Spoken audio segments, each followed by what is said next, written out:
खुशामदीद नाजरीन, मैं हूं शब्बीर खान और आप लोग देख रहे हैं मुझे न्यूज़ 360 टॉप स्टोरी में।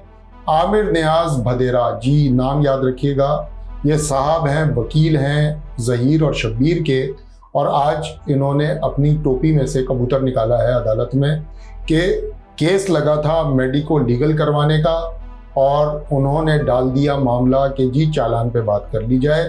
यानी कि एक पूरा मुकदमा जिसके लिए अदालत लगी कि मेडिको लीगल हो मुगविया बच्ची का, उन्होंने अपनी टोपी से निकाला चालान और उन्होंने कहा कि पहले चालान पे बहस कर ली जाए। ये बात वो चाहते तो कल भी कर सकते थे, लेकिन एक तरीका होता है वकीलों का कि वो कोशिश ये करते हैं कि केस को जितनी दूर तक ले खींचा जाए, खींच सकते हैं, खींच लिया जाए। तो यही उन्होंने तरीका अपनाया, क्योंकि उनको पता है कि उनके पास डिफेंस कोई नहीं है, दिफा कोई नहीं है अपने मौकिलीन का, ज़हीर और शब्बीर का। तो इस मामले को जितना भी ड्रैग कर सकते हो ड्रैग करते जाओ, और ये उस पूरे हरबे में आज कम से कम, कल भी और आज भी कम से कम कामयाब हो गए हैं। यानी कि ना मेडिको लीगल का फैसला हुआ और ना ही इस बात पर बहस हुई कि चालान क्या है। मामला ये है कि मेडिको लीगल अगर हो गया तो चालान की तस्दीक हो जाएगी। जो चालान में इल्ज़ामात या जो भी जराइम दर्ज किए हैं सईद रिंद साहब ने, उनकी तस्दीक हो जाएगी मेडिको लीगल के ज़रिए।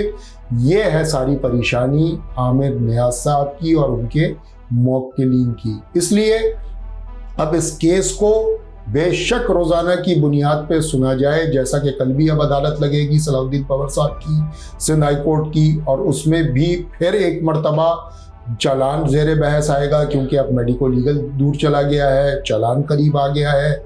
आमिर नियाज साहब जिस तरह से चाहें इस केस का रुख मोड़ दें, ये वो करिश्मा करते हैं। इसीलिए मैंने शुरू में कहा कि वो टोपी में से कबूतर निकाल लेते हैं, तो इस मरतबा भी उन्होंने अपनी टोपी से कबूतर निकाला है।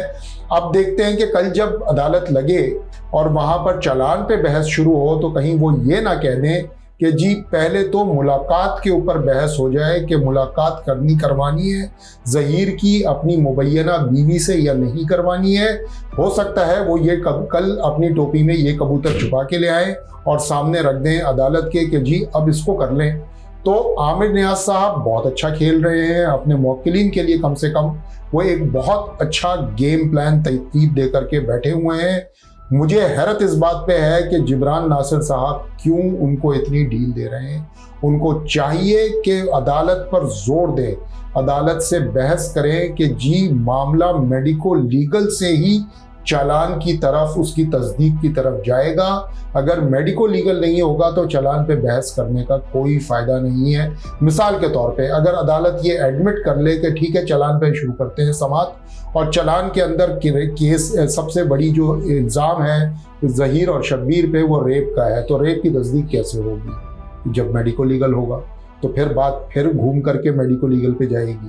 तो रेप के ऊपर उसकी तस्दीक के लिए भी जब मेडिको लीगल कराना ज़रूरी है, तो क्यों ना पहले बहस मेडिको लीगल पे हतमी कर ली जाए और वो करवाया जाए और फिर चालान को ज़ेरे बहस लाया जाए।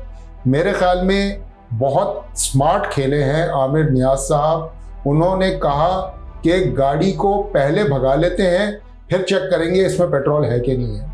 ये उन्होंने काम किया है, और अदालत, मैं हैरान हूँ कि अदालत इस बात पे मान भी गई है और वो कह रहे हैं कि चले ठीक है कल देखते हैं, कल इस पे फैसला करते हैं कि पहले मेडिको लीगल होना चाहिए या चालान पे बहस होनी चाहिए। चालान में दूसरी बात जो इम्पॉर्टेंट है वो बच्ची को जहनी अजियत का मामला है।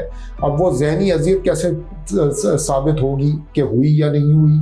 उधर भी तान टूटेगी मेडिको लीगल पर जाकर, तो वहाँ भी मेडिको लीगल का मामला आ जाएगा। तो आमिर नियाज साहब खेल तो अच्छा रहे हैं, हैरानकुन तौर पर जो आउट ऑफ फॉर्म हो गए हैं वो जिब्रान नासिर साहब हो गए हैं। किस वजह से हुए हैं मैं इसके बारे में ज़ाहिर है नहीं बता सकता, मेरे पास कोई इंफॉर्मेशन नहीं है, लेकिन हुए ज़रूर हैं। नज़र आ रहा है कि वो उस फॉर्म में नहीं खेल रहे जिस फॉर्म में आमिर नियाज साहब खेल रहे हैं।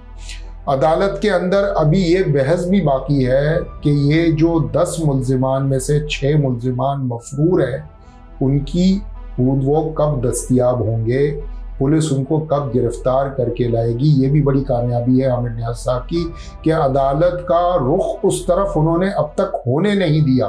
उन 6 मुल्जिमान, उन भगोड़ों की आवाज़ बात तक नहीं हो रही, कोई पुलिस से अदालत पूछ भी नहीं रही।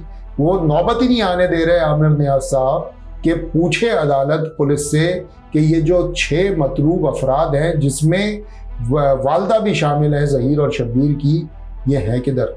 पुलिस इनको गिरफ्तार करने के लिए कुछ कर भी रही है या नहीं कर रही है। भी एक बड़ी कामयाबी है आमिर नियाज साहब की कि उन्होंने अदालत का रुख इस तरफ नहीं होने दिया। और ये उनकी ये भी कामयाबी है कि जिब्रान नासिर साहब की भी सोच से ये बात शायद निकल गई है, वो इस बारे में बात नहीं कर रहे हैं। जिब्रान नासिर साहब के ऊपर एक हैरत मुझे सबसे ज़्यादा है, वो ये कि अभी तक उन्होंने ज़हीर और शब्बीर की ज़मानत के हवाले से, उसकी मनसूखी के हवाले से कोई पेशरफ नहीं की है, अदालत को कोई दरख्वास्त नहीं दी है। ये भी एक हैरानकुन पहलू है इस पूरे केस का।